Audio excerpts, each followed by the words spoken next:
Hanggang saan nga lang ba ang limitasyon pagdating sa pag-ibig? Hanggang saan ang dapat ibigay para sa pagmamahal? Kailangan bang tutulan ng pag-iibigan kung sakaling magkaiba kayo ng estado sa buhay?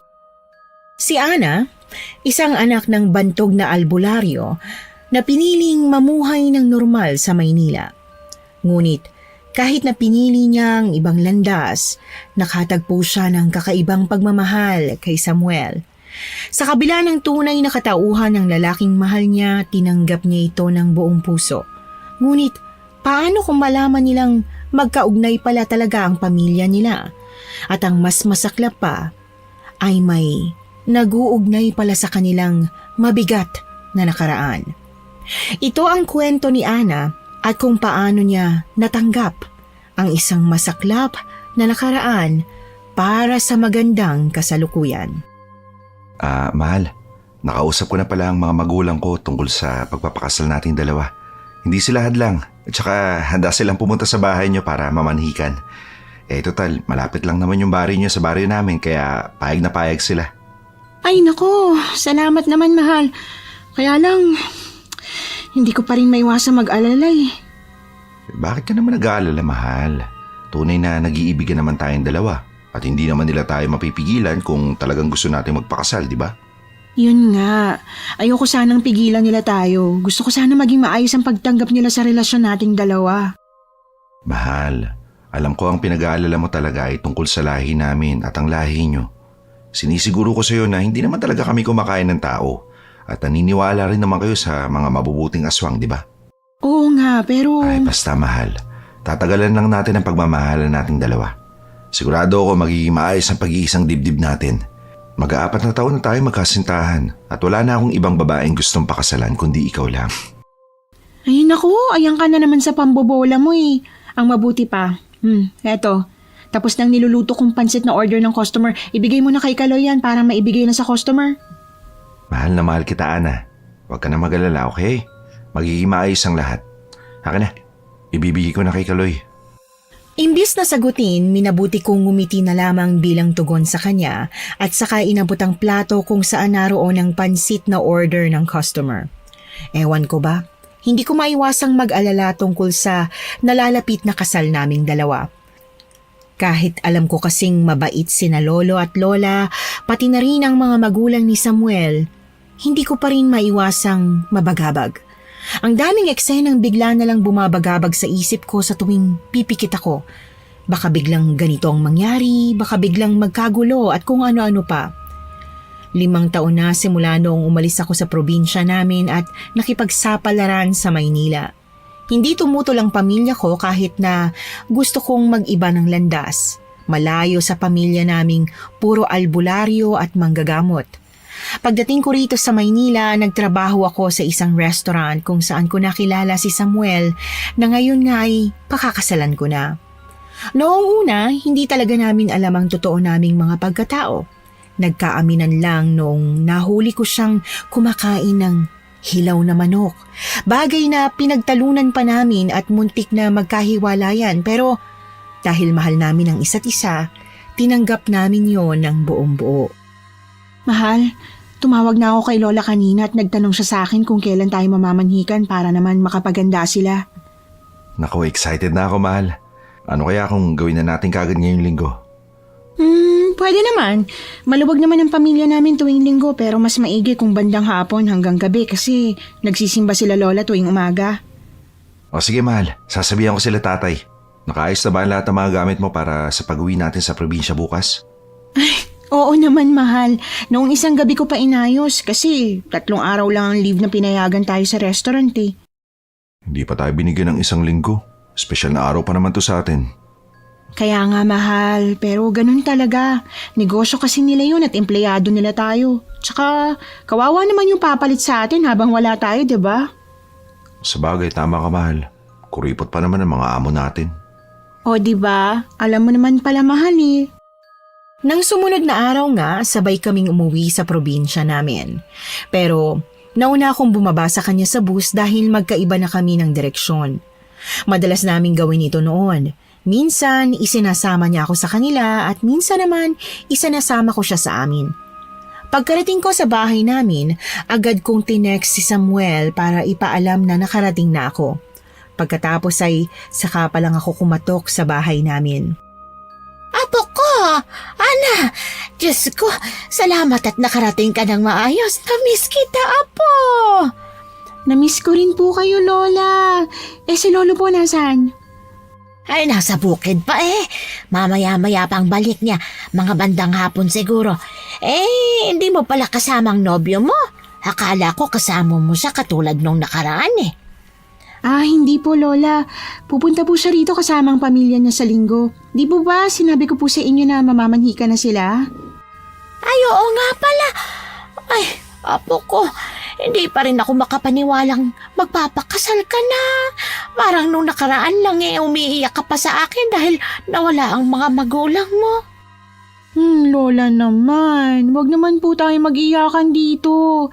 Pasok muna tayo sa loob. Gustong-gusto ko na pumatikman yung naaamoy ko niluto nyo eh. Ay naku, oo nga pala, mabutit na amoy mo. Kung hindi baka nasunog na. Naku Lola, mag-ingat po kayo palagi lalo kung mag-isa lang kayo sa bahay. Nag-uulyanin na po kayo. Ay naku, hindi naman. Siyempre kumatok ka kaya nalito ako kung anong uunahin kong gawin. Hindi naman nakalimutan talaga. Sus Lola, magpapaliwanag pa talaga. Tara na nga po sa loob. Inakay ko si Lola Mildred papasok sa loob kahit na sa totoo lang, hindi naman talaga kailangan dahil sa edad niya, malakas pa siya at diretsyo pa akong maglakad. Wala na akong mga magulang. Namatay sila nung nasa elementarya pa lamang ako matapos nilang maaksidente habang may kinakalabang pamilya ng mga aswang. Matapos nun, lumipat kami ng probinsya dahil sa takot na baka sundan kami ng pamilya ng aswang na pumatay sa kanila. Ang sabi ni Lola, hindi naman daw sila natatakot na mamatay sila ni Lolo pero ang ikinakatakot nila ay ang mamatay sila at maiwan akong nag-iisa. Eto na Apo, ang paborito mong binignit. Wow, ang bango po Lola. Talagang nag-abala pa po kayo magluto nito. Matrabahong lutuin to ah. Ayos lang na matrabahong lutuin. Ang importante, masarapan ang pinakamamahal kong apo. Kayo po talaga, Lola. Ako lang naman po ang apo niyo eh. Ay, oo nga pala. Kaya nga paborito kita kasi nag-iisa ka naming apo. Mildred! Asawa ko! Nandito na ako! Ay, nandiyan ka na pala. Andiyan ang lolo mo. Ay, teka lang at sasalubungin ko. Kumain ka na dyan ha. Kayo po. Sabay na po tayong tatlo, Lola. Ay, mabuti pa nga. Teka, at sundayin ko lang ang lolo mo. Mildred! Mildred! Nandyan na ba ang apo natin? Ay, oo. Talagang hindi mo pa ako nahintay sa labas ha. Binitbit mo na yung mga kamote paakyat. Akin na nga yan. Tulungan ko na po kayo. Nako, hindi na apo. Alam ko naman pagod ka sa pagbiyahe mo papunta rito. Kaya ko naman po, Lolo eh. Hindi pa po ba sumasakit ang mga tuhod nyo? Matanda na po kayo para sa ganito. Bakit hindi nyo na lang po ako hayaang magtrabaho para sa inyo? Apo, yung itutulong mo sa amin, mas mabuti pang ipunin mo na lang para sa magiging pamilya nyo ni Samuel. Lolo naman. Kaya nga ho ako nangarap ng mas mataas eh. Dahil din naman po sa inyo. Pero ano pong ginawa nyo? Hindi nyo ginagastos ang perang pinapadala ko. Ginagastos namin Di ba Mildred? Pasensya ka na, Tisoy. Ano kasi? Nadulas ka no? Sus Mildred, ikaw talaga. Ang bunganga mo talaga minsan wala sa hulog. Paano kasi? Nagtanong siya sa akin kung nasaan ka nung tumawag siya. Wala akong maisagot. Ang alam niya, hindi ka nagtatrabaho. Kailan mo pa pala alam na hindi namin ginagastos ang perang pinadadala mo? Ay, matagal na ho, Lolo. Kung ganon, huwag ka na magpadala. Alam mo naman na pala. Ay, hindi po, Lolo. Magpapadala pa rin po ako para naman may maipon kayo ni Lola. Para sa inyo, pwede niyo pong ibili kapag may gusto kayo o kailangan kayong bilhin. Hindi ko naman po kayo mapipigilang magtrabaho. Mabuti at alam mo, Hindi talaga ako titigil hanggat hindi pa ako nakaratay. Baka mamaya mas lalo pa ako manghina kapag huminto ako sa pagtatrabaho. Oo na ho, Lolo. Sige na po, hindi ko na po kayo pipigilan. Ang mabuti pa po, kumain na tayo nitong binignit. Takam na po ako eh. Ay, oo, sige. Tisoy, maupo ka na riyan at ikukuha kita ng mangkok. Kahit halata sa itsura ni Lolo na pagod siya, masaya siyang naupo sa bangko na kaharap ko. Hinintay namin si Lola na makabalik dala ang 2 pang mangkok para sabay-sabay kaming kumain ng binignit. Ilang buwan din noong huling beses na nagkasabay-sabay kaming kumain at talaga namang namiss ko yon. Ay, ang sarap, Lola. Iba po talaga ang luto mo kaysa sa mga lutong karinderyang nakakainan ko sa Maynila. Siyempre naman, may sangkap kasi ng pagmamahal ang luto ko kaya mas masarap. Kaya nga po talagang sinisikap kong bumalik dito palagi sa abot ng makakaya ko eh. Mga luto niyo po talagang nagpapasabik sa akin na umuwi. Naku, ang apo ko, ang lakas mambola, manang-mana sa lolo. Kayo talaga maglola. Kayong dalawa ang mahilig magbulahan dyan eh. Ay siya nga pala, Ana, tungkol sa pagpapakasal mo. Sigurado ka ba talaga dyan kay Samuel? Opo, Lolo. Sigurado na po talaga ako sa kanya. Ilang beses ko naman na po siyang naisama rito sa bahay, di ba? Mabait naman po siya. Ay siyempre mabait. Hindi mo naman talaga lobo siyang makikilala ang isang tao kung hindi mo makakasama sa isang bubong. Eh, ano pong ibig niyong sabihin? Magsama po muna kami? Ay, hindi siyempre. Naku talaga ikaw na bata ka Ang ibig kong sabihin, ayos lang naman kung mas tagalan niyo pa muna ang relasyon niyo bago magpakasal. Bata pa naman kayo. Anong batang pinagsasasabi mo? 26 anyos na ang apo mo. Kung magpakasal sila ng 30 anyos na si Ana, baka mahirapan na silang makabuo ng anak. At saka, gusto ko rin namang makita ang apo natin sa tuhod. Tama po si Lola, Lolo Tisoy. At saka, sigurado po akong mabait si Samuel. Huwag po kayong mag-alala sa akin, ha? Pinalaki niyo po akong marunong kumilala sa pagkatao ng isang tao. Ano kasi, parang iba kasi ang kutob ko, apo. Kinakabahan ako. Bakit naman po kayo kinakabahan? Ay, ewan ko, apo. Siguro baka kinakabahan lang ako dahil natatakot akong baka hindi maging maganda ang relasyon nyo. Baka kapag nasa iisang bubong na kayo, biglang lumabas ang tunay niyang ugali. Mga ganun ba? Lolo, wag po kayong mag-alala. Dahil kung matuklasan ko man po na may masamang ugali pala yang si Samuel, ako mismong bubugbog sa kanya, mata lang po niyang walang latay sa kanya. Naku, ikaw talaga, apo. Ang tapang mo talaga. Mana ka sa lola mo. Sa amin dalawa, siya talagang batas simulat sa Paul. Dapat ganun ka rin sa magiging asawa mo, ha? Ikaw ang maging batas sa inyong dalawa. Opo, Lolo.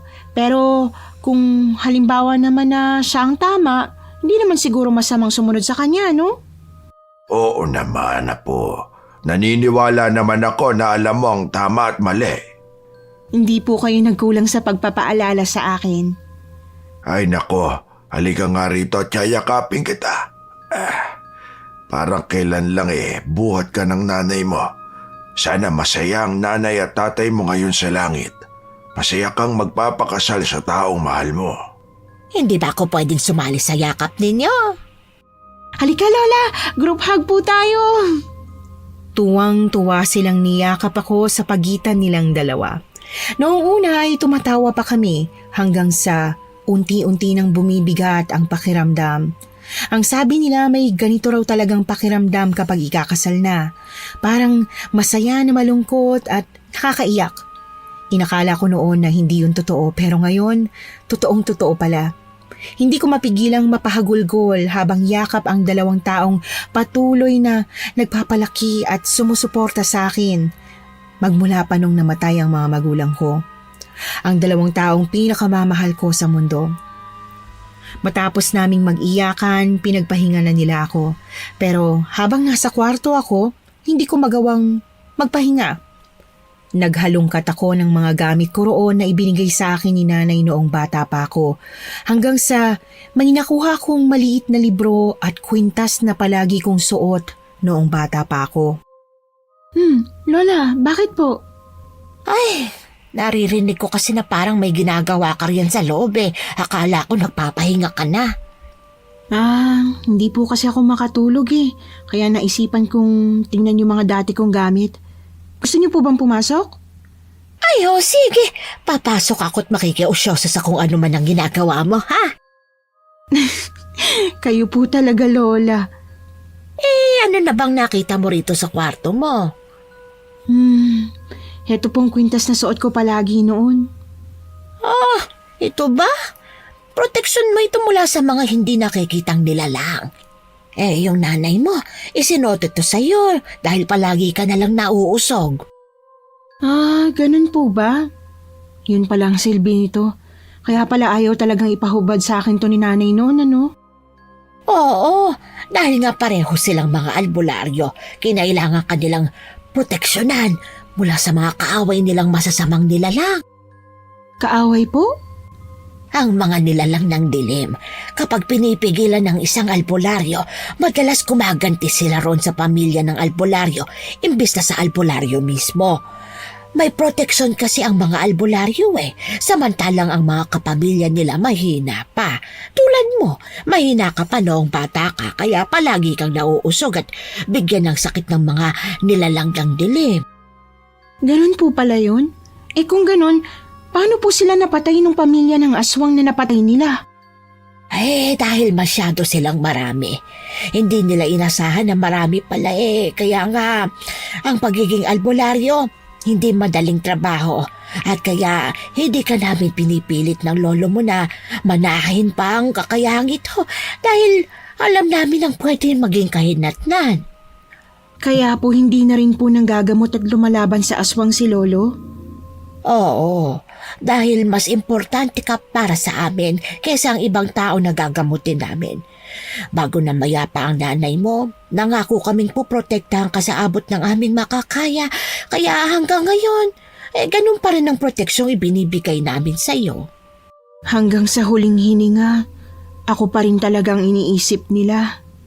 Syempre apo, mahal na mahal ka ng mga magulang mo. Hindi masyadong malinaw sa akin yung araw na sinugod ng mga aswang ang bahay namin. Pero tandang-tanda ko ang emosyon at kung paano akong itinakas ni na lolo at lola mula sa nakakatakot na trahedyang yon. May parte sa akin noon na gusto kong maghiganti at hanapin ang mga aswang na pumatay sa mga magulang ko. Pero sina lola na ang pumigil sa akin at nagsabing wala nang magagawa ang paghihiganti ko.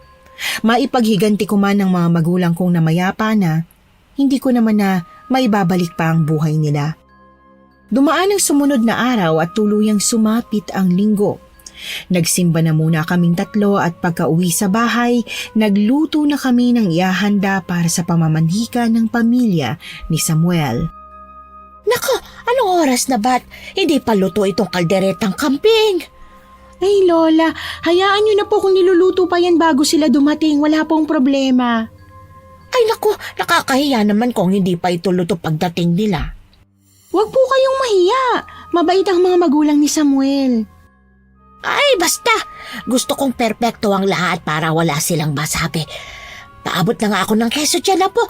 Kulang pa Kulang pa sa keso ito. Eto po Lola. Ay naku po, ayun na nga pang sinasabi ko. Ana, pagbuksan mo na sila ng pinto. Tulungan mo muna ako rito sa hinahalo ko, Tisoy. Oo, heto na. Pagbubuksan ko na po sila ng pinto, Lola. Mahal, Mahal, nakarating na kayo agad. Halika po sa loob. Mano po, Tay? Teka, nasan si Nanay? yun nga mahal Nakalimutan kong banggitin.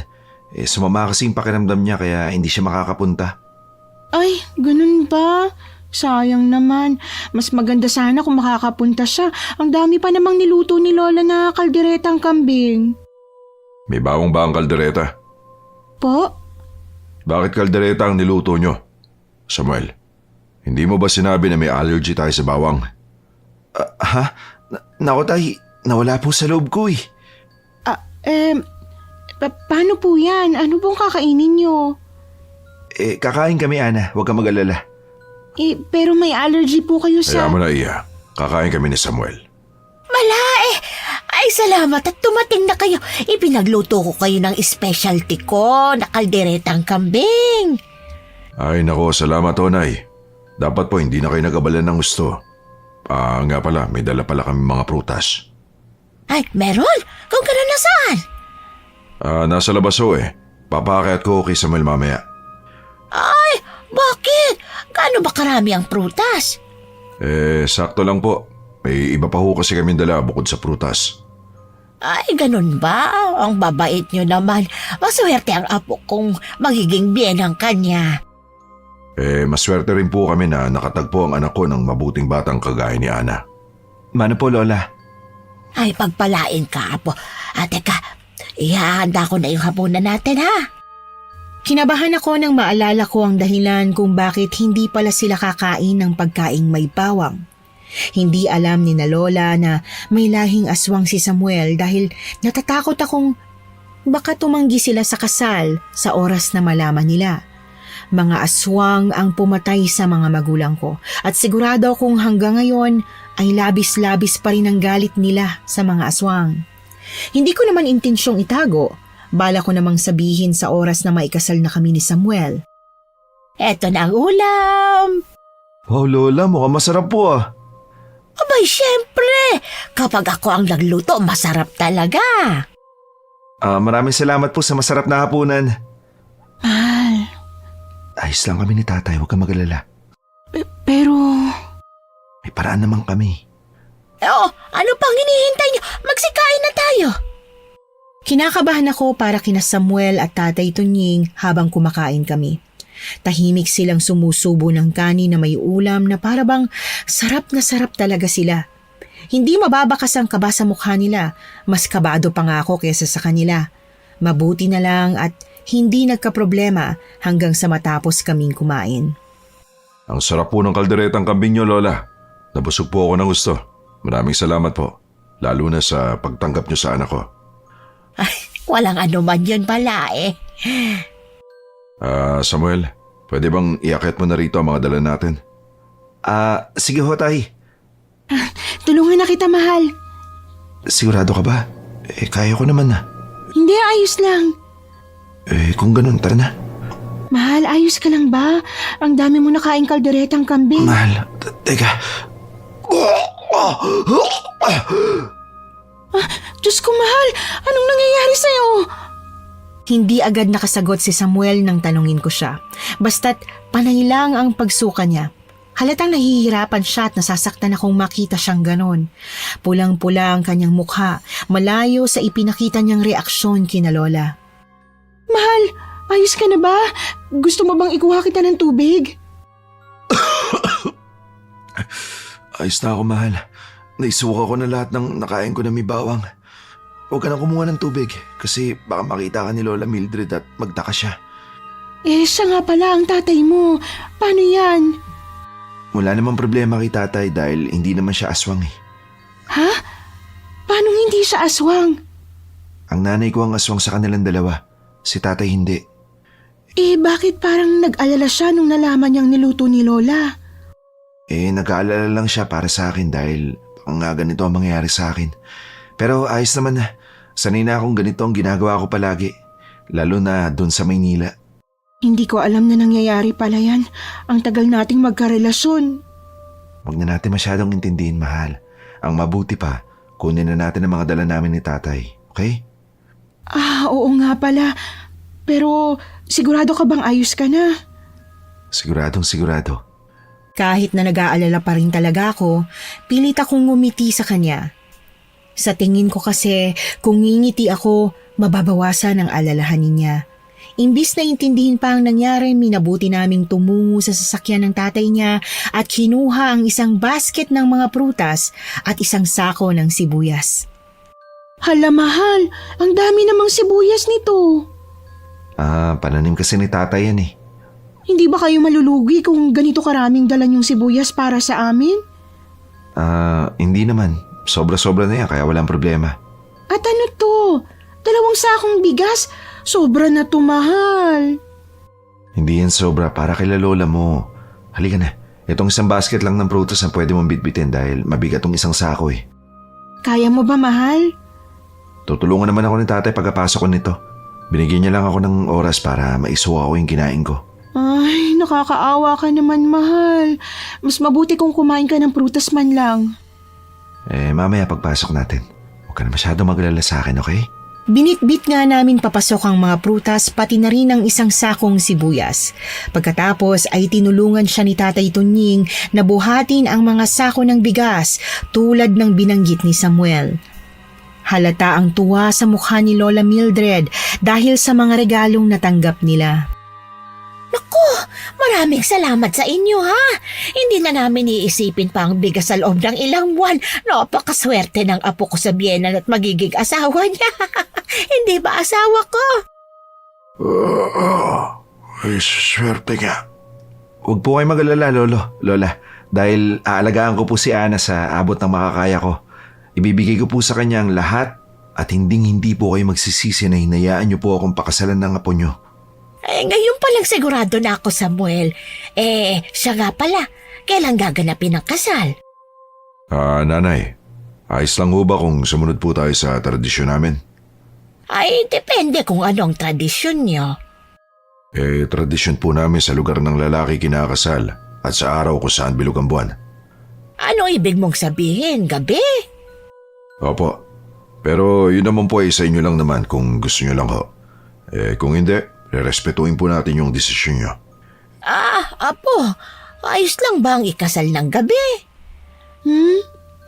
Ayos lang naman ho. Kahit anong oras pa po sa araw na yan, ayos na ayos sa akin. Kung ganon, ayos lang din sa amin. Hindi ba, Tisoy? Hindi ba pwedeng pag-isipan na muna natin, Mildred? Ay, bakit? May problema ba? Sige ho, Lolo. Pag-isipan niyo po muna. Wala naman pong problema kung pag-iisipan muna dahil hindi lang naman po kami yung mamimilit na sundin yung tradisyon namin. Ay, yun naman pala eh. Parang mas maigi kasi kung sa umaga ang kasal. Ayos lang kahit sa lugar nyo, basta't umaga. Sige ho, Lolo. Baka pwedeng kausapin yung pamilya ko. Siya, sige. Nga pala, ang trahe de boda. Meron ka na bang isusuot, ha, Ana? Huwag niyo na pong intindihin yun, Lola. Kami na po ni Samuel ang bahala sa isusuot ko sa kasal. Sige. Alam ko naman na kahit ano pang isuot mo magiging maganda ka. Kayo naman, Lola. Nang bobola pa po kayo eh. Totoo naman yung sinabi ni Lola Mildred, mahal eh. Kailan ang kasal kung ganon? Sa susunod na buwan ho, kailangan muna po namin ang preparasyon. Mabuti pa nga. Ana, ihatid mo na sila sa ilabas, ha? Sige ho, Lola. Tara na ho. Tay, Samuel. Hinatid ko nga sila sa labas at nagpaalam na sa kanila. Pakiramdam ko ay maayos naman na napag-usapan ng lahat dahil nga nagkasundo naman ang dalawang panig. Hinintay ko munang makaalis ang sasakyan nila bago ako nagpasyang pumasok sa loob ng bahay namin. Pero ang inaakala ko na maayos ang lahat, mukhang nagkamali pala ako. Lalo na nang makita ko si Lolo Tisoy na tila labis ang pag-aalala. Lolo, bakit po ganyan ang reaksyon mo? Wala po. Ang mabuti pa magpahinga ka na. Lolo, hindi niyo po ako malilinlang. Kitang-kita ko po sa mukha niyong pag-aalala. Ano po bang ipinag-aalala niyo? Ano kasi? Apo, sigurado ka ba talaga sa pakakasalan mo? Kilalang kilala mo na ba talaga siya? Lo, napag-usapan na po natin ito, di ba? Oo nga, pero lalo kasing lumakas ang kutob ko ngayon. Parang may hindi magandang mangyayari. Nasa isip niyo lang po yan. Siguro kinakabahan po kayo kasi ikakasal na ako. Isinuka niya ang lahat ng kinain niya rito kanina, di ba? Paano niyo po nalaman? Kita sa mukha niya kanina na nahihirapan siya kainin yung ulam. Bakit? Takot ba siya sa isang sangkap ng kaldereta? Asin ba o bawang? May allergy po siya kaya ganun ang nangyari sa kanya. Allergic po siya sa bawang.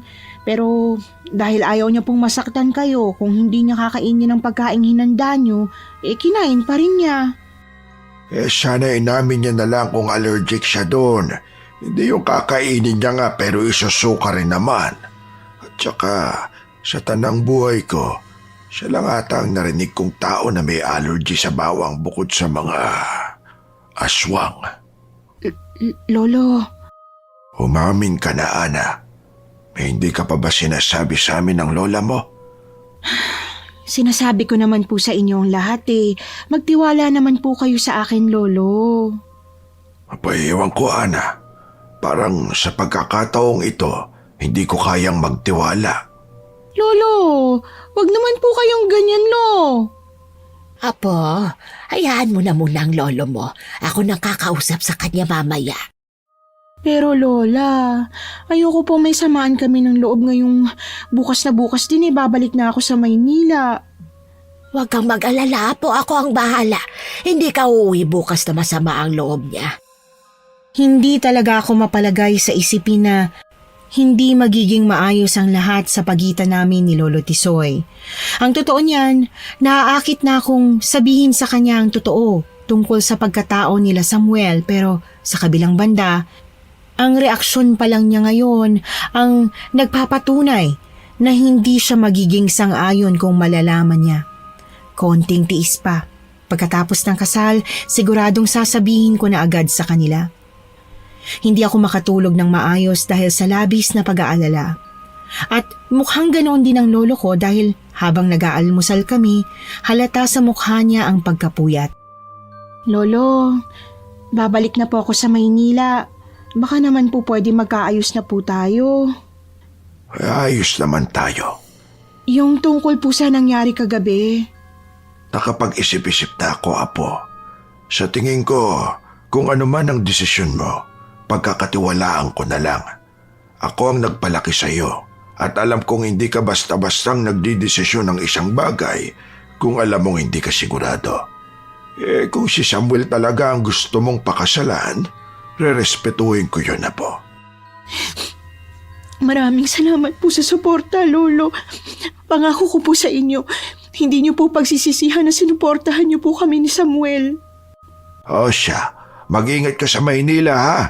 May 1 buwan ka pa naman para umatras. Lolo naman Biro lang, Apo. Kumain ka ng mabuti para malakas ka sa biyahe. Masaya akong bumalik sa Maynila dahil napanatag ako sa sinabi ni Lolo sa akin. Ang kailangan na lang namin, Samuel, ay ang paghandaan ng buong proseso ng kasal. Sa loob ng 1 buwan ay napagod din kami sa mga dapat na paghandaan. Akala namin madali ang magpakasal. Marami palang dapat na asikasuhin kahit hindi naman kami sa simbahan magpapakasal kundi sa tabing dagat lang. Matuling lumipas ang mga araw at 1 linggo bago ang kasal ay nag-leave na kami pareho. May iba pang mga dapat asikasuhin sa last minute ng kasal kaya kinailangan naming agahan ng leave. At ganoon na lang kabilis na bumulusok ang mga araw hanggang sa dumating na nga ang araw ng kasal. Apo, anong oras ang kasal niyo? Hapon po, Lolo. Isasabay sa paglubog ng araw. Ganun ba? Hindi nila sinunod ang suwestyon ko na umaga ang kasal. Maliwanag pa naman po yun, Lo. Hindi pa ganun kadilim. Abay kahit na. Sa kanila nang agaganapin ang kasal. Yung oras lang ang hinihiling ko na sana umaga pero hindi sila pumayag. Lolo, nai-set up na po yung oras ng kasal at hindi na po mababago. Hayaan nyo na po, ang importante maikasal kaming dalawa. Pari ba magkakasal sa inyo? Si Mayor po, Lolo. Diyos ko, Ana. Ano ba itong pinapasok mo? Ay, Tisoy, kung panay lang ang reklamo mo sa gaganaping kasal, huwag ka na lang sumama. Pahintuin na natin itong bus at umuwi ka na dahil nakakahiya sa pamilya nila Samuel kung ganyan ka ng ganyan. Baka mamaya magkagulo pa ron. Ay, hindi. Mas lalong hindi ako papayag na hindi ako sasama. O, edi manahimik ka na riyan at suportahan na lang natin ang apo natin. O siya, sige na. Baka nga dala lang ng kaba kaya ganito ang nararamdaman ko. Pero sinasabi ko sa inyo kapag may nakita akong mali, hindi ako mag-aatubiling ipatigil ang kasal. Maliwanag? Maniwala po kayo sa akin, Lolo. Magiging maayos po ang lahat ngayong araw. Hindi ko alam kung bakit sa mismong araw pa ng kasal namin ni Samuel, bigla na namang nag-alala si Lolo Tisoy. Hindi ko rin tuloy maiwasang mag-alala. Si Lolo Tisoy ay isang albularyo at malakas ang pakiramdam niya sa mga bagay-bagay. Siya ay bantog na albularyo noong kabataan niya na binitiwan niya na lang ng dahil sa akin. Imbis na mag-isip ng masama, bumuntong hininga na lamang ako at inisip na baka mali lang ang nararamdaman ni Lolo. Na sa tagal ng panahon na hindi niya nagagamit ang pagkaalbularyo niya, malamang ay nabawasan na ang husay niya. Pagdating namin sa bahay ni na Samuel, natigilan agad si Lolo sa harap pa lamang ng bahay nila. Oh, bakit, Tisoy? Wala. Kayo na kumatok. Sigurado ka ba? Nandito na tayo. Wala nang atrasan pa. Ako na pong kakatok, Lolo. Sige po. Tao po! Nandito na po kami! Tao po, ito po si Ana. Ay, salamat at tamang-tama ang dating nyo. Nandito na mag-aayos sa'yo, Ana. Ay, talaga po? Ay, mukhang na-late na po kami, Tay. Dapat mas nauna ako na aayusin eh. Ayos lang. Pasok na kayo sa loob. Nandun ang nanay mo. Nay, tay, pasok po kayo. Tamang-tama at gusto kong makilala ang asawa mo, Tunying. Kayo rin po. Sayang at hindi kayo nagkakilala nung pamamanhikan dahil nagkasakit po siya. Pero ngayon, malaya na kayo makakapagkwentuhan. Soleng, nandito na ang manugang natin at mga balae. Ay, maraming salamat at nakarating na kayo. Kinabahan ako ng kaunti eh. Mano po, Nay. Na-late lang po kami ng kaunti. Ay, ayos lang. Sana hindi nakasama sa yung nauna ako nagpaayos sa makeup artist ha. Naku, wala pong problema para hindi po tayo maghahol sa oras. Si Samuel po pala. Hindi pa kayo pwedeng magkita. Mamaya pa pag nasa venue na ng kasal. Ganun po ba talaga yun? Tradisyon yun na siguradong alam din ng lola mo. Hindi pwedeng makita ng groom ang bride na nakasuot ng gown bago ang kasal dahil baka hindi matuloy ang kasal. Ganun po ba? Kung ganun, nasan po si Samuel? Naroon sa bahay ng kaibigan niya sa kabilang kanto. Sige po. Bale, kayo lang din po ba ni Tatay Tunying ang kamag-anak ni Samuel? Oo. Alam mo kasi, hindi na kami maayos ng pamilya ko, matagal na. Kaya tayo-tayo na lang. Ayos lang naman yun, hindi ba? Oo naman po. O siya, maghanda ka na para hindi tayo maghahol sa oras. Excited na akong makita ka nakasuot ng trahe de bote. Mas lalong umigting ang kaba ko nang bihisa na ako ng wedding dress at maupo na ako sa harap ng salamin para simulan akong ayusan ng makeup artist. Hindi maipinta ang mukha ko habang nilalagyan ng makeup. Ilang beses ko nang na-imagine ang mangyayari sa araw na ito pero iba pala talaga kapag mismong araw na ng kasal. Iba ang mga nangyayari kesa sa imagination lang. Hanggang sa natapos na akong ayusan, isinunod si Lola Mildred na simple lang ang makeup, nakabihis na rin naman siya. Napakaganda mo, Iha. Maraming salamat po, Nay. Kaya pala mahal na mahal ka ng anak ko dahil bukod sa napakabait, napakaganda rin. Naku, Nanay Suling, sobra naman po. Baka sa make-up lang.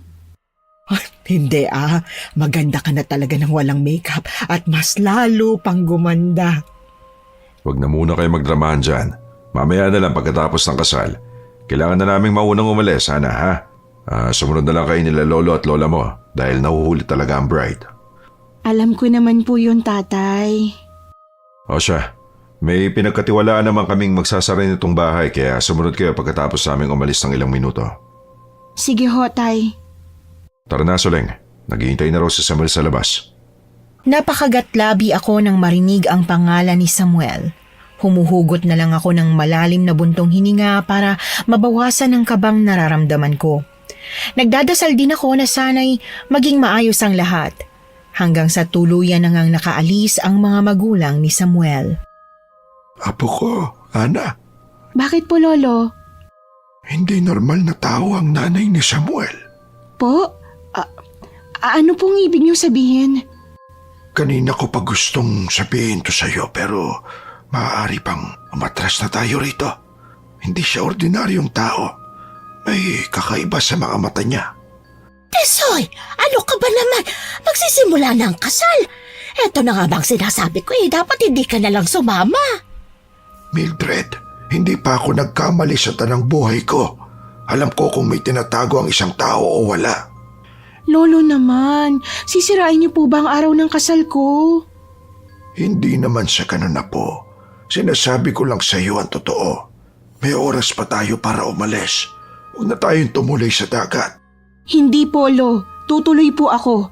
Nakakasakit na po kayo ng damdamin eh. Ilang beses niyo pong sinabi na pagkakatiwalaan niyo po ako pagkatapos nagbabago-bagong desisyon niyo. Ano po ba talaga? Apo, huwag ka namang magalit sa akin. Kapakanan mo lang naman ang inaalala ko. Pero alam ko po ang ginagawa ko. Mahal ko po si Samuel at pakakasalan ko siya sa ayaw niya man po o sa gusto. Sa unang pagkakataon ay napagtaasan ko ng boses si Lolo Tisoy. Kita ang gulat sa kanyang mga mata dahil sa inakto ko. Hindi ko naman sinasadya yun. Hindi ako ang tipo ng tao na bigla na lamang mapipigtas ang pisi ng pasensya pero ngayon kasi ay iba. Sobrang kinakabahan na ako pagkatapos ay ganito pa ang mangyayari. Bahala ka, Ana. Basta't binalaan na kita. Tisoy, huwag ka namang ganyan sa apo natin. Sasamahan kita ron. Hindi ko gustong mapahamak ka. Tara na, at baka mahuli ka pa sa kasal mo. Lolo naman eh. Tingnan mo ang ginagawa mo sa apo ko. Tumahang ka na muna, Ana. Masisira ang kolorete mo. Sige na, apo. Huwag ka na munang umiyak. Nakakasama po ng loob. Hindi ko po maiwasan. Mauuna na ako, Mildred. Alalayan mo si Ana. Lola, magiging maayos po kaya ang lahat? Ay, huwag mo nang masyadong alalahanin ng lolo mo. Ako nang bahala sa kanya. Sa totoo lang po, may ibang pakiramdam din po talaga ako, Lola. Paano po kung tama si Lolo? May mga bagay na kailangang mangyari kahit na ano pa ang pigil natin, apo. Hayaan lang muna nating dumaloy ang araw na ito at kung may makita tayong mali, saka tayo gumawa ng hakbang, ha?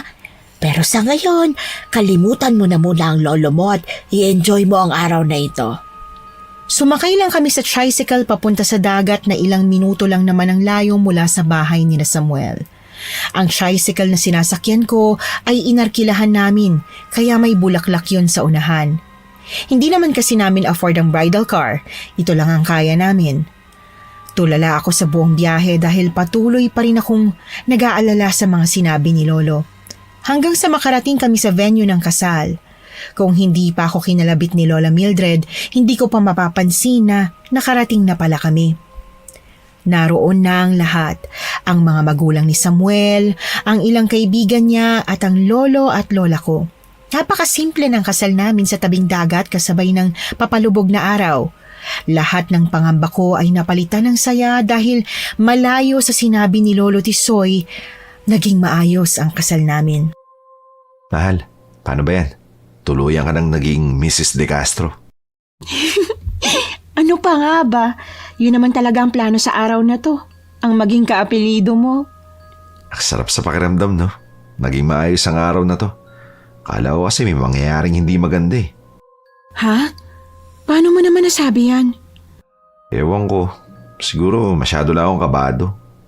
Alam mo, mahal, ganyan din ang pakiramdam ko at pakiramdam ni Lolo Tisoy. Nagtalo pa nga kami kanina eh. Nung una pa lang, may hinala na siyang mga aswang kayo. Talaga? Mabuti at hindi niya agad natuklasan. Kaya nga, mahal. Kasi kung natuklasan niya agad, malamang na hindi na natuloy ang kasal na to. Paano yan? Kailan mo balak sabihin sa kanya?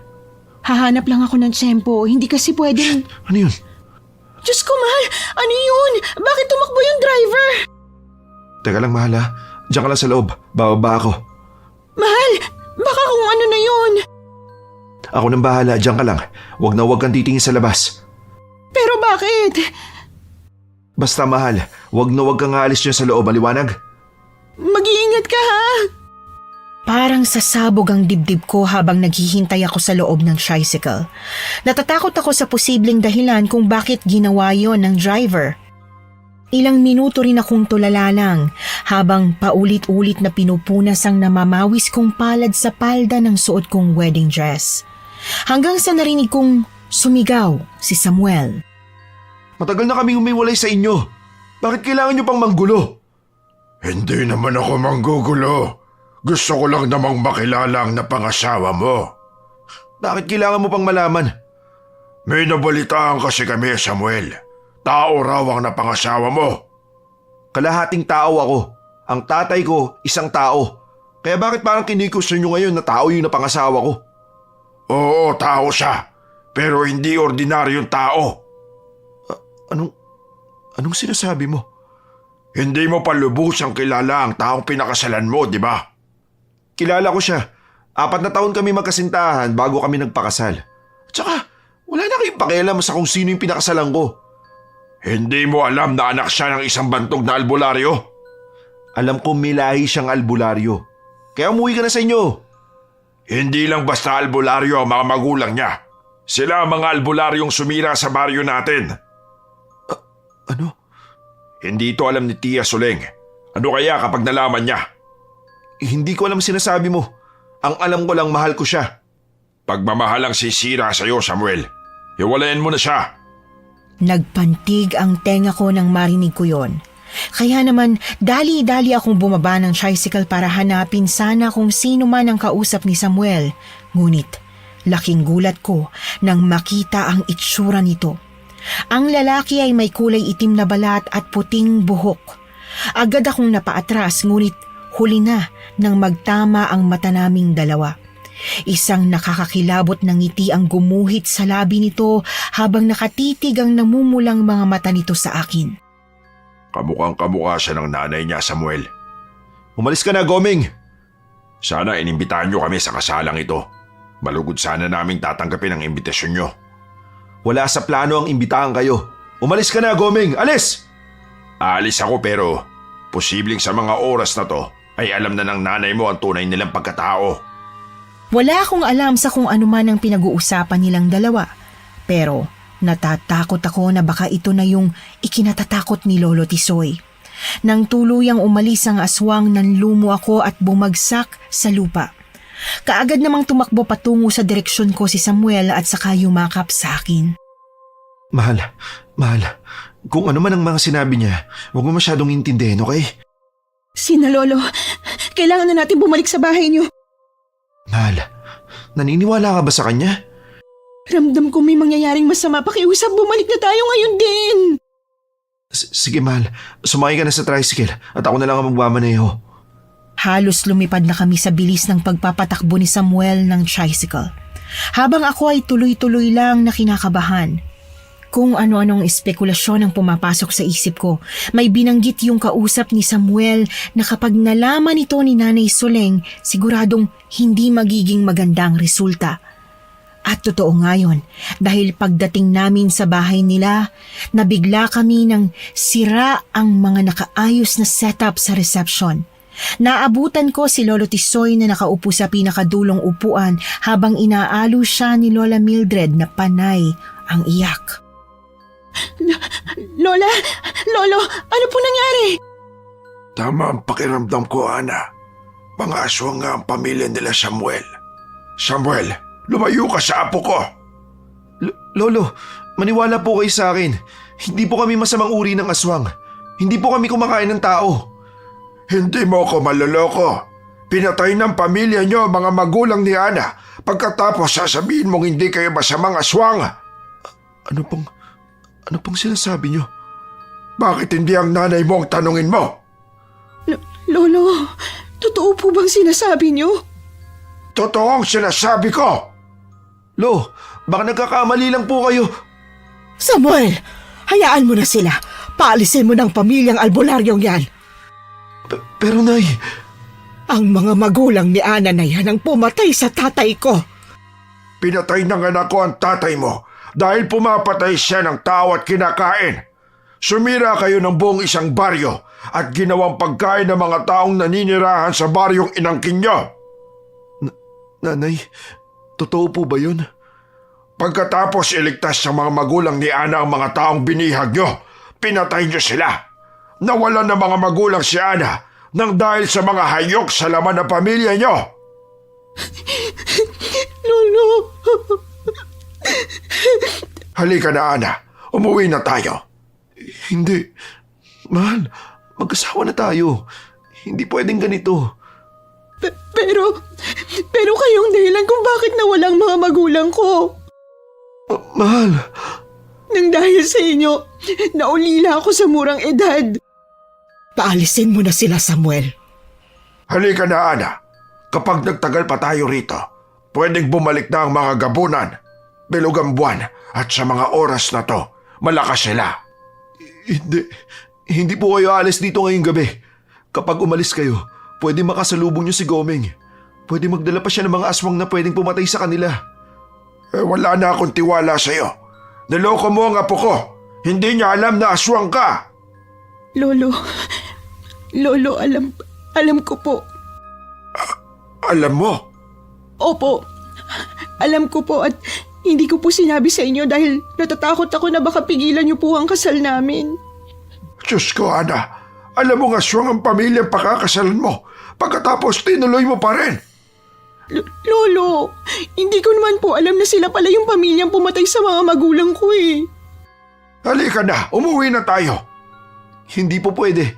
Pakiusap po, pagkatiwalaan niyo po ako. Ihatid ko po kayo bukas ng umaga. Huwag lang po ngayong gabi. Hindi ko maatim na matulog sa bahay nyo na alam kong pwedeng gawin nyo kaming hapunan. Pero baka po mapahama kayo.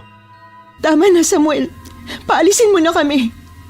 Lumingon sa akin si Samuel. Umaagos ang mga luha sa kanyang mata gaya ng sa akin.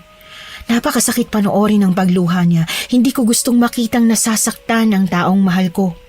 Pero sa kabilang banta, nasasaktan din ako. Mahal man namin ang isa't isa, hindi kami pwede. Masyadong masakit ang nakaraan ng pamilya namin. Bagay na sa tingin ko, hindi na maaayos pa. Tinulungan kong tumayo sina Lolo Tisoy at Lola Mildred, pero nang aalis na sana kami, pare-pareho kaming napahinto. Nako, ano nangyari dito? Kanina lang ang ganda ng setup ng reception. Kaya nga inimbitahan ko na ang buong pamilya. Hindi kayo imbitado. Bakit? Hindi ba pwedeng imbitahan namin ang mga sarili namin? Nay, paalisin niyo sila. Gomeng, matagal na kaming tumiwalag sa pamilya. Lumayo na nga kami sa inyo. Ano pa bang ginagawa nyo rito? Ate Soling, bakit naman ganito? Bakit naman ganito? Hayaan mo lang makawala ang mga taong matagal na natin pinaghahanap. Patay na ang pumatay sa tatay natin. Kaya tama na, Gomeng! Hindi lang tatay natin ang namatay dahil sa kagagawa ng mag-asawang albularyong yon. Marami tayong kauri na namatay sa baryong yon nang dahil sa kanila. Maraming buhay ang kinuha nila, kaya dapat maraming buhay din ang kunin natin. Tama na, Gomeng! Hindi kami alis dito hanggat hindi nauubos ang pamilya ng mga albularyong sumira sa pangarap natin. Akmang hahawakan sana ako ni Gomeng pero agad akong nahatak ni Samuel palayo mula sa kanya. Galit na galit ang reaksyon ni Samuel habang nakatitig kay Gomeng. Dadaan na muna kayo sa akin bago niyo mapatay ang babaeng mahal ko. Samuel, maina ka. Itinago ka ng mga magulang mo sa amin kaya wala kang kakayahan. Wala kang alam, Gomeng. Ana, dalhin mo ang lolo at lola mo. Ako nang bahala rito. Pero Hindi na ako nakasagot nang hinawakan ni Lola Mildred ang kamay ko at hinila ko palayo roon. Nakita ko kung paano hinugot ni Lolo Tisoy ang buntot pagi niya at saka dumiretso ng tayo. Namilog ang mga mata ko dahil doon. Lola! Lola, si Lolo po! Si Lolo! Alam ni Tisoy ang ginagawa niya. Halika na, Apo. Dalian mo, tumakas na tayo. Hindi po pwede si Lolo po. Hindi po ako papayag na mapahamak si Lolo nang dahil lang sa naging desisyon ko. Wala tayong magagawa. Hindi kasi nanay para maging albularyo kaya hindi mo kakayanin. Pero Lola! Hana, gusto mo ba tumulong? Tay, Ito ang mga bawang. Isuot mo sa leg mo. At ito, hawakan mo tong holy water. bakit niyo po ako tinutulungan? Hindi kita tinutulungan. Nagpapatulong ako. Tulungan natin ang anak ko at ang lolo mo. Bakit kami makikipagtulungan sa inyo? Isa lang ako normal na taong minahal ng asawa kong si Suleng. Sinakripisyo niya ang lahat para sa akin. At sigurado akong ganun din si Samuel. Walang kasalanan ng anak ko, Ana. Hindi niya alam ang nangyari sa pagitan ng mga pamilya nila at ng pamilya mo. At kung nakikita mo siya ngayon, handa siyang mamatay para sa'yo. Pero walang alam si Ana. Hindi namin siya sinanay. Tutulong po ako, Tay. Tatapusin po natin ang laban na to ngayong gabi. Pero wala po ba kayong mas matalas kaysa dito sa holy water at bawang? Sa tingin ko po, hindi pa sasapat to. Bilisan niyo, pumasok tayo sa loob at bibigyan kita ng mas malakas kaysa dyan. Lakas loob na sumama ako kay Tatay Tunying patungo sa bahay nila kahit na ayaw ni Lola Mildred. Noong mga oras na yon, ang tanging nasa isip ko lang ay matapos na ang hidwaang ito. Ilang taon na ang nakalipas at ang tanging ginawa lang nila Lolo Tisoy ay ang magtago, pero darating pala talaga ang araw na ganito ang kahihinatnan. Na kahit subukang magtago, kung mangyayari ay mangyayari talaga. Ang dami niyo pong gamit, Tay. At ano po to? Baril po ba to? Alam kong darating ang araw na may mangyayaring ganito. Kaya pinagandaan ko talaga. Ito po bang baril ang gagamitin mo? Oo, ito ang gagamitin ko. At ito naman ang sayo. Baril din po to, diba? Hindi, laruan lang yan. Paano po ako makakalaban sa mga aswang nito kung laruan lang po pala? Hindi yan basta-basta laruan.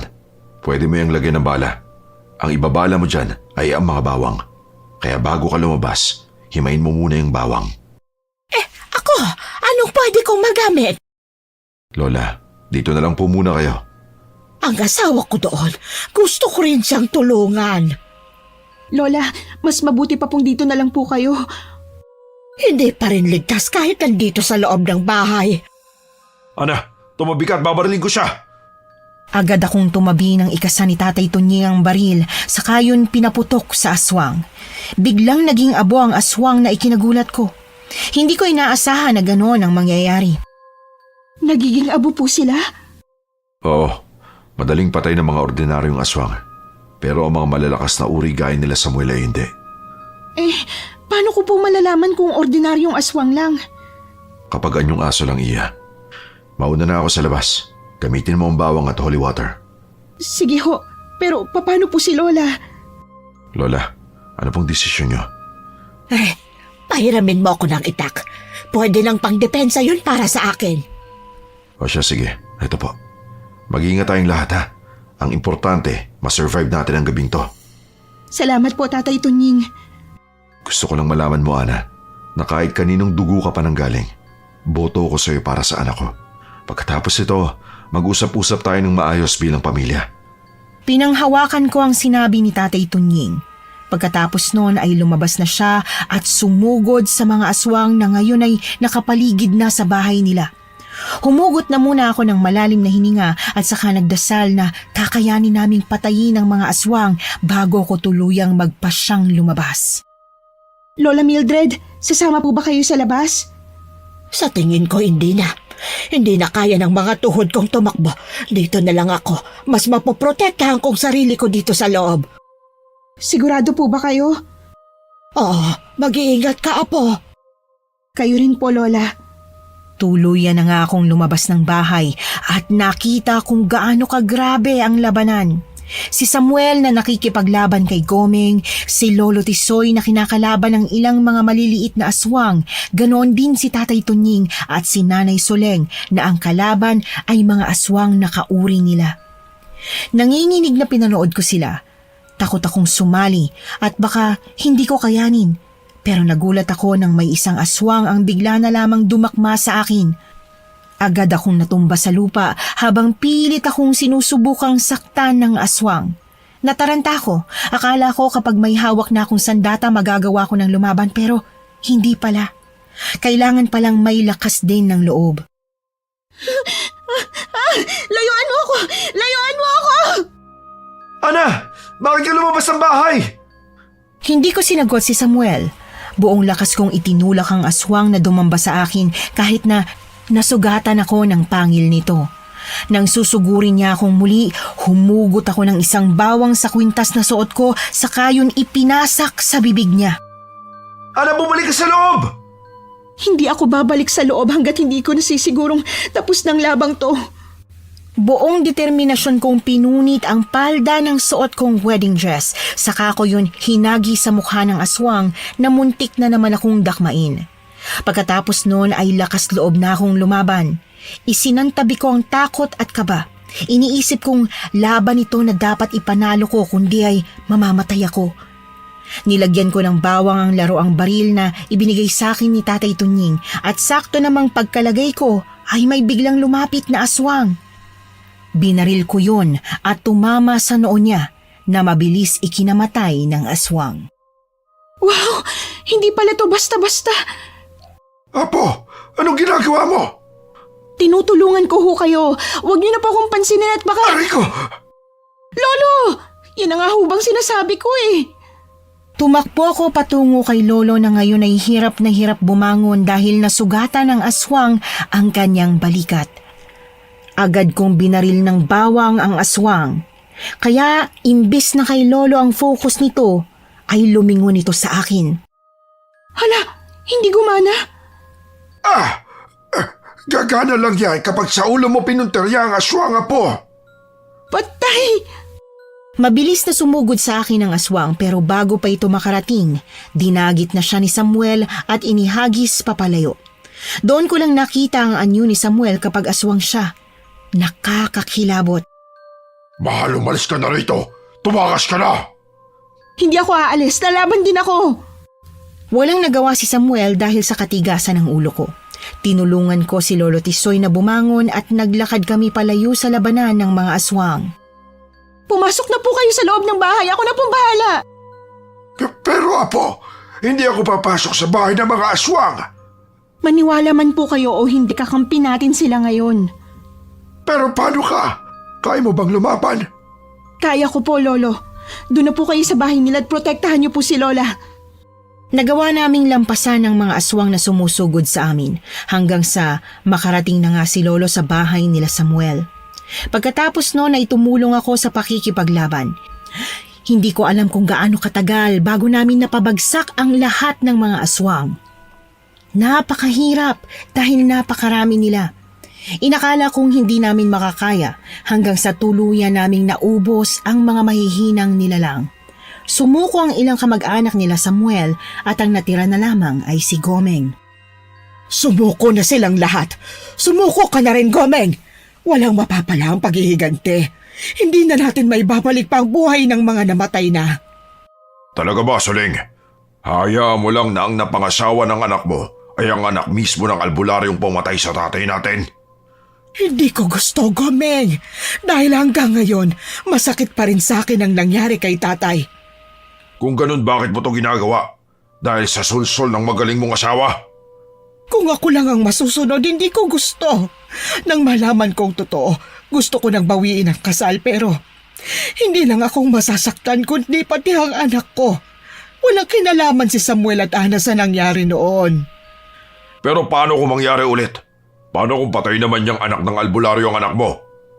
Nakikita kong malaking pagmamahal nila para sa isa't isa. Naniniwala akong hindi kayang gawin yun ni Ana lalo na dahil... Dahil ano, Ate Suling? Dahil ano? Dahil hindi ko pinalaki ang anak ko bilang mamamatay tao. Hindi ko siya pinalaking kumakain ng tao. Ang sabihin mo, pinalaki mong mahina ang anak mo. Tama na, Gomeng. Hindi dahil lakas loob na pinutol ni Suling ang tradisyon niyo bilang mga aswang, mahina na siya. Hindi mo alam kung ano ang sinakripisyo nila para lang pigilan ng mga sarili nila. Ang anak at asawa ko, malalakas sila para hindi kumain ng tao. Ikaw ang mahina dahil hindi mo kayang maging malakas kung hindi ka kakain ng tao. Ikaw talaga sumira sa relasyon namin bilang magkapatid. Ikaw na walang kwentang tao ka! Magkamatayan na, pero hindi ako susuko hanggat hindi ko napapatay ang tao yan! Sa isang kisap mata, nagulat ako nang bigla na lang nawala si Gomeng sa harap namin. At ang sumunod na nangyari ay siyang nagpabigla sa aming lahat. Bigla na lamang may sumaksak sa akin sa tiyan. Namilog ang mga mata ko, lalo nang dumaloy ang matinding sakit at ang paglitaw ng mga mata ni Gomeng sa harap ko. Nang hugutin niya ang kamay niya, bumagsak ako sa lupa. Kasunod ng muling pag-angat niya ng kamay niya at nang sasaksakin niya akong muli, lumusot ang isang kamay sa kanyang dibdib at lumabas ang kanyang puso. Napaupo ako habang hawak ang tiyan ko. Unti-unting lumabo ang paningin ko kasunod ng pagbagsak ko sa lupa. Mahal, lumabang ka. Buhatin mo siya, Samuel. Bilisan mo't gagamutin natin siya. Nay, ang asawa ko, Nay. Huwag kang mag-alala, mabubuhay siya. Pagkatapos noon ay unti-unti nang lumalabo ang pandinig ko, pati na ang mga mata ko. Hanggang sa tuluyan na akong nawalan ng malay. Hindi ko alam kung ano na ang mga sumunod na nangyari at nang imulat ko ang mga mata ko, ramdam ko ang panghihina ng katawan ko. Lola, Lolo, Ana, Apo, Diyos ko, kising na ang apo ko. Lola, nasan po ako? Apo ko, nandito pa tayo sa bahay nila, Samuel. Kumustang pakiramdam mo? Ang sakit po ng tiyan ko. Mahapdi. Natural lang yan, anak, dahil nagpapagaling pa ang mga sugat mo. Naalala ko pong sinaksak ako. Hindi po ba dapat tahiin ang sugat ko? Ang lolo mo na ang gumawa nun. Bukod sa pagiging albularyo, maalam din sa medisina ang lolo mo. Gusto ko na pong umuwi. Ay, teka, Apo, hindi ka pa pwedeng bumangon. Kailangan mo pang magpahinga. Kaya ko na po. Aray! Ang sakit! Hindi mo pa kaya. Huwag mong pilitin ang sarili mo. Ayoko po rito, Lola. Gusto ko na po umuwi. Bakit ayaw mo? Bahay ito ng asawa mo. Hindi pa po ako komportable. Ay, hindi kita masisisi, Apo. O siya, sige. Kakausapin kong lolo mo pagkarating niya galing sa pagkuha ng halamang gamot para sa'yo. Si Samuel po nasaan? Kasama siya ng lolo mo. Ang mga magulang niya po. Hindi ko alam, Apo. Umalis sila kanina ng asawa niya nang magkasama. Mildred, gising na ba si Ana? Oo, gising na siya. Gising na po siya. Mahal, Ana. Kumusta ang pakiramdam mo, ha? Salamat naman at gising ka na. Mabutit nagising pa nga ako. Siyempre naman. Hindi ko hayaang mawala ka. Nagdala pala kami ng mga halamang gamot na kailangan para sa sugat mo. Huwag ka na munang gumalaw. Sabihan mo ako kung may kailangan ka, ha? Samuel, Oh, bakit? May masakit ba sa'yo? gusto ko nang umuwi. Huwag ka mag-alala. Kapag magaling ka na, tsaka tayo babalik sa Maynila at uuwi sa bahay natin doon. Hindi. Gusto ko nang umuwi sa bahay nila, Lola. Ano? Anong sinasabi mo, mahal? Hindi ako komportable rito, Samuel. Gusto ko nang umuwi sa bahay namin. O sige, basta kapag magaling na ang sugat mo, tsaka tayo uuwi sa inyo, ha? Hindi ka kasama. Mahal naman. Gusto kong mag-isip-isip na muna, Samuel. Bigyan mo muna ako ng panahon. Ang ibig mo bang sabihin, makikipag-iwalay ka sa akin? Samuel, pwede bang makausap kita saglit? Makikipag-iwalay ka ba sa akin? Samuel, hindi mo pwedeng pilitin si Ana. Halika na, mag-usap na muna tayo. Hindi ko alam kung ano ang biglang pumasok sa isip ko at ginusto kong lumayo na muna kay Samuel. Basta ang gusto ko lang ay lumayo na muna sa lugar nila dahil iba ang pakiramdam ko sa bahay nila. Iba ang tromang nakuha ko sa buong pangyayari. Idagdag pa ang katotohanang ang pamilya nila ang bumawi sa buhay ng mga magulang ko. Mahirap yung tanggapin kahit pa mahal na mahal ko si Samuel. Nanatili pa kami sa bahay ni na Samuel sa loob ng isa pang araw bago kami tuluyang umalis kahit na ramdam ko pa rin ang kirot ng sugat ko. Pinilit kong umalis kami nang hindi siya kasama. Apo, hindi na ba masakit ang mga sugat mo? Masakit po. Pero kaya ko naman. Alam ko naman na hindi sugat ang masakit sa'yo. Opo, Lo. Mas masakit pa ho kaysa sa pisikal na sugat ang dala ng sakit nitong puso ko. Po, baka naman hindi ka sigurado sa desisyon mo. Kung tungkol ito sa gusto ko nung una, baliwalain mo na lang. Hindi mahalaga ang gusto ko. Mas mahalaga ang ikaliligaya mo. Kung magkasama po kami ngayon ni Samuel, hindi ko po masasabi na masaya ako. Nakita niyo naman po nung nasa kanila po tayo, 'di ba? Mahal mo naman si Samuel, hindi ba? Mahal ko po siya. Pero hindi sapat ang pagmamahal ko para maghilom ang lahat ng mga sugat sa puso ko. Hanggang ngayon po, nakatanim pa sa puso't isip ko ang nangyari sa mga magulang ko. Yung sakit ng pagkawala nila sa murang edad ko. Kaya kahit na mahal ko po si Samuel, hindi po nun mababago ang katotohanang hindi pa ako handa para kalimutan ang nakaraan. Ay, ano pa nga bang magagawa ko? Pero Apo, huwag naman sanang umabot kayo sa puntong maghihiwalay kayo. Masyado nang malalim ang sakripisyong ginawa nyo para sa isa't isa para dumating sa puntong yun. Ipagdasal na lang po natin na sana nga po. Sana hindi kami dumating sa puntong maghihiwalay kami. Na sana kasama lang to sa pagsubok namin bilang mag-asawa.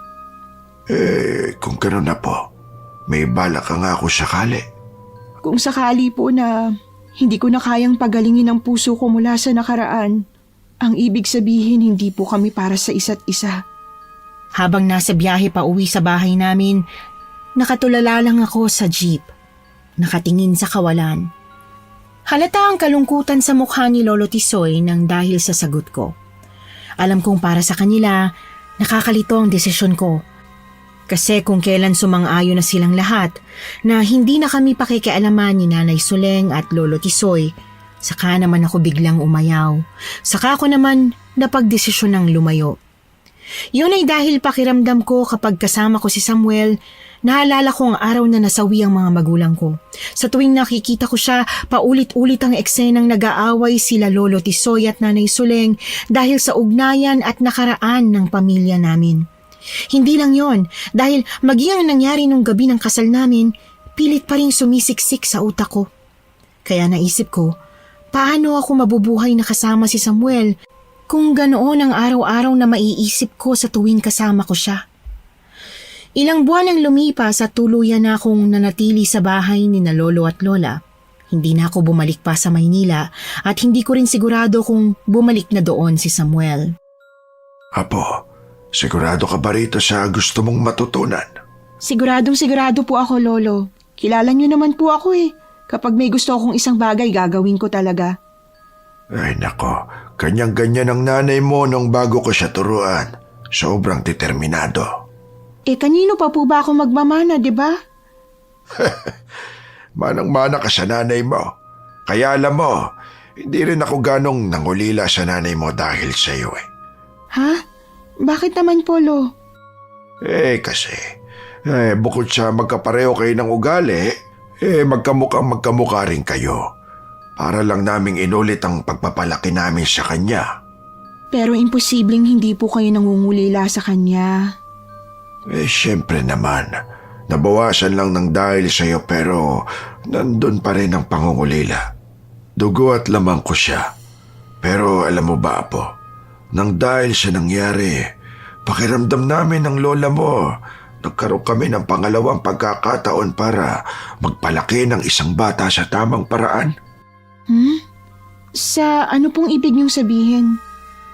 Marami ako mga bagay na hindi nagawa para sa nanay mo. Marami akong ipinagbawal sa kanya na gawin niya. Marami akong idinikta at ibinigay na mga malimpayo na pinagsisihan ko noon. At lahat ng yon pakiramdam ko ay nabawi ko naman sa iyo.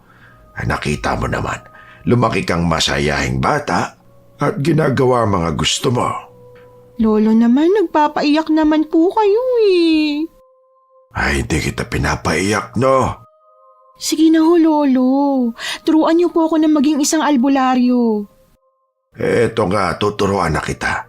Ayaw ko sanang manahin mo ang kakayahang ito pero ikaw talaga mismo ang gustong tumuklas. Kaya sige, kung ano ang gusto mo, gagawin ko. Para patuloy na magkaroon ng income, kinailangan kong tumulong kina lolo at lola pero nang magsimula na akong matuto bilang isang albularya, napagdesisyon na ni lolo na manggamot na ako at huwag nang tumulong sa kanila. Pumayag naman ako at bukod doon ay ako na ang gumagawa ng mga gawaing bahay. Inakala kong magandang desisyon ang maging isang albularya, lalo na at naging masaya ako sa pagtulong at panggagamot sa mga taong nangangailangan pero nagkaroon ng problema.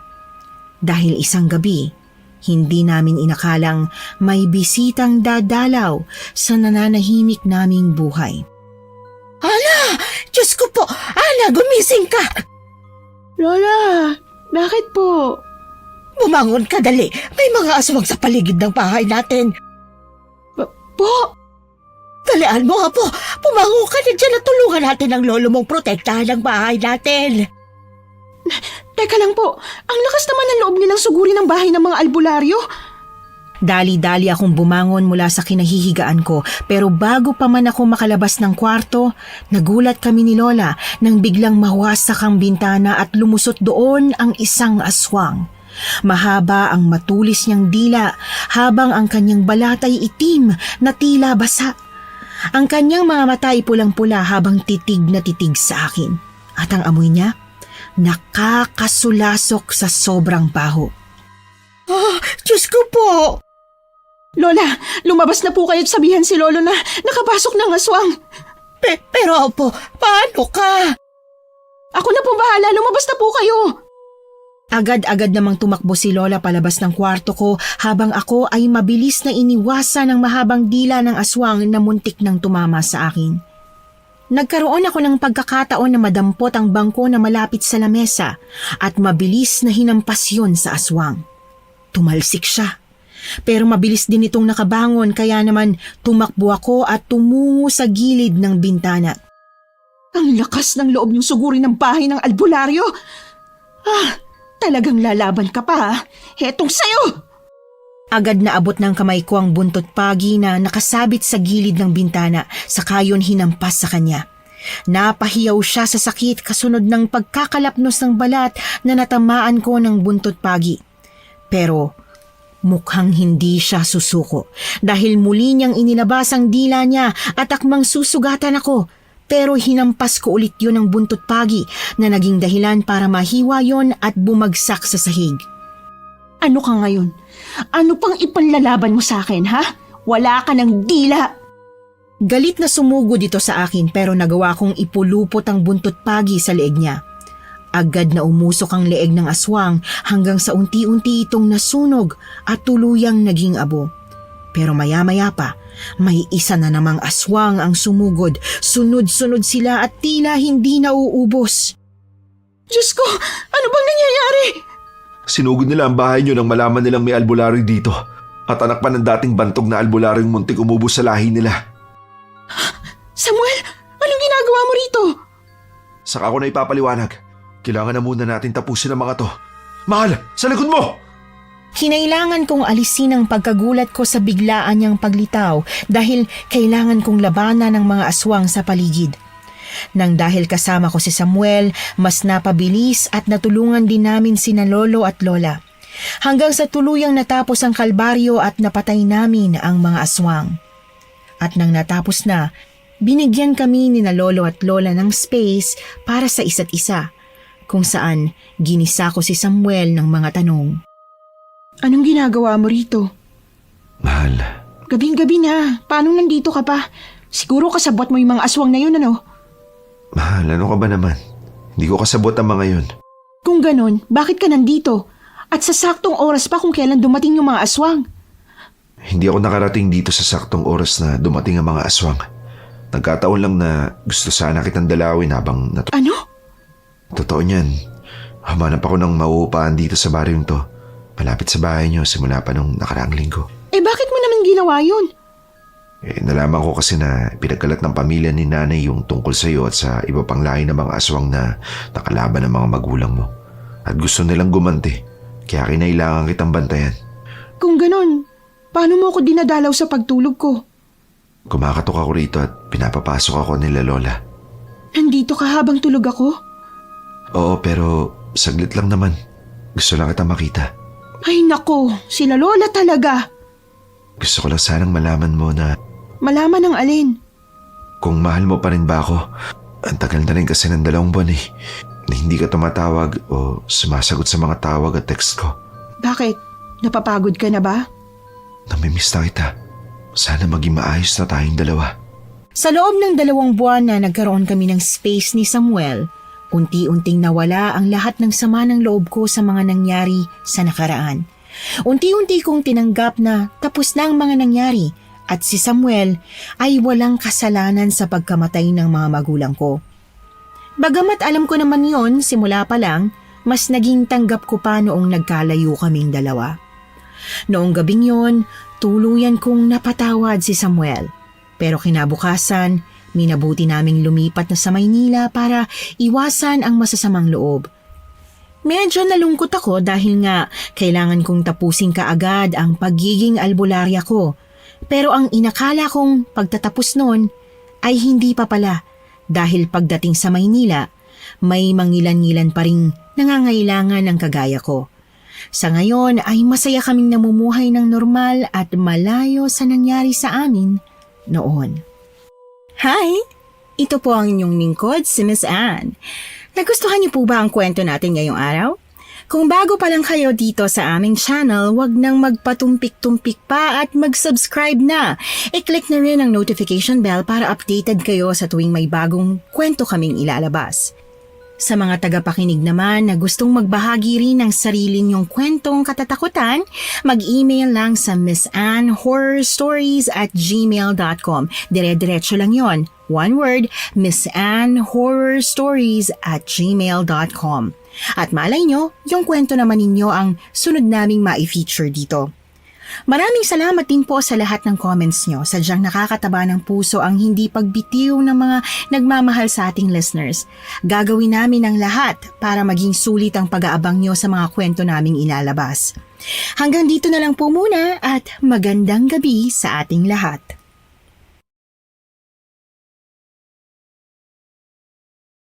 Hanggang saan nga lang ba ang limitasyon